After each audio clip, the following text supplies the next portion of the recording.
હાર્દિક, હું આપની પાસે આવીશ. હાલ મહેસાણા જઈશું. મહેસાણામાં મારી સાથે કેતન પણ છે. અને કેતન, આપની સાથે ઘણા મતદારો છે. જરા એમને પૂછવાનો પ્રયત્ન કરશો કે હવે સરપંચ એમના માટે કેટલો મહત્વનો છે, ગામમાં વિકાસ માટે આ ચૂંટણી કેટલી મહત્વની છે?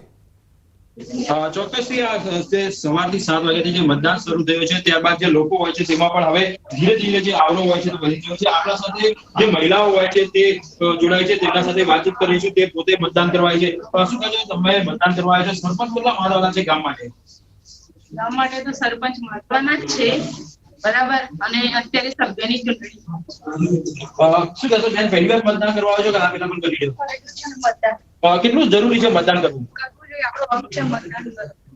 કેટલા વર્ષથી આ ચૂંટણી હતી પણ તમે એક યુવા છો, તો કેટલું મહત્વ છે ગામ માટે સરપંચ અને સભ્યો? સભ્યો જરૂરી છે, સરપંચ બી જરૂરી છે ગામ માટે. ઓકે, તમે જોઈ શકો છો સવારથી જે લોકો હોય છે તેમાં અનેરો ઉત્સાહ જોવા મળી રહ્યો છે. ઝરમર વરસાદ વરસી રહ્યો છે, છતાં પણ જે નાગરિકો હોય છે, મતદારો હોય છે, છત્રી અને અન્ય જે સાધનો હોય છે, લાઈવ પોતાના જે મતદાર મથક હોય છે તે પહોંચી રહ્યા છે. લાઈવ ન હોવા છતાં પણ જે લોકો હોય છે તેમાં અનેરો જે ઉત્સાહ હોય છે તે હાલમાં જોવા મળી રહ્યો છે.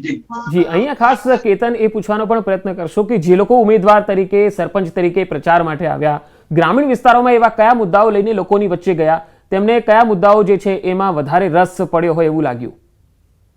ચોક્કસ આપણે જે મતદારો હોય છે તેમના સાથે પૂછીશું કે જે લોકો હોય, સરપંચ હોય, સભ્ય હોય, તમારા પાસે આયા કયા મુદ્દા લઈને આવ્યા હતા? તમારા મુદ્દા કયા છે ગામના?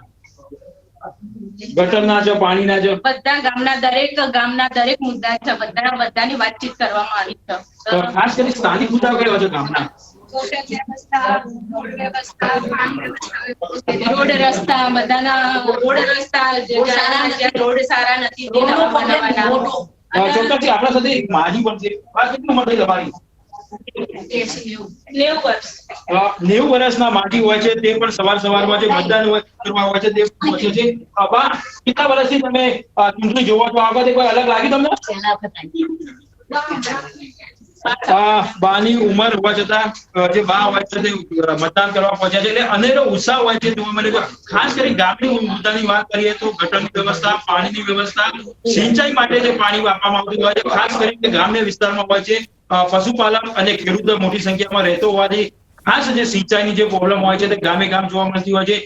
જે ગટરની વ્યવસ્થા હોય છે, પાણીની વ્યવસ્થા હોય છે, આ નાની જે સમસ્યાઓ હોય છે ગ્રામ્ય વિસ્તારમાં જોવા મળતી હોય છે. ખાસ કરીને ગ્રામ્ય વિસ્તારની વાત કરીએ તો જે રોડ રસ્તા હોય છે તેની હાલત પણ ચોક્કસથી જે સ્થાનિકો હોય છે તે મત આપતા હોય છે. ત્યારે જોવાનું રહ્યું કે હાલમાં મહેસાણા જિલ્લાની 235 જેટલી ગ્રામ પંચાયતોમાં હાલમાં જે મતદાન હોય છે તે યોજાઈ રહ્યું છે. ત્યારે લોકો હોય છે તે કેવા સરપંચ અને કેવા સભ્યો ચૂંટે છે.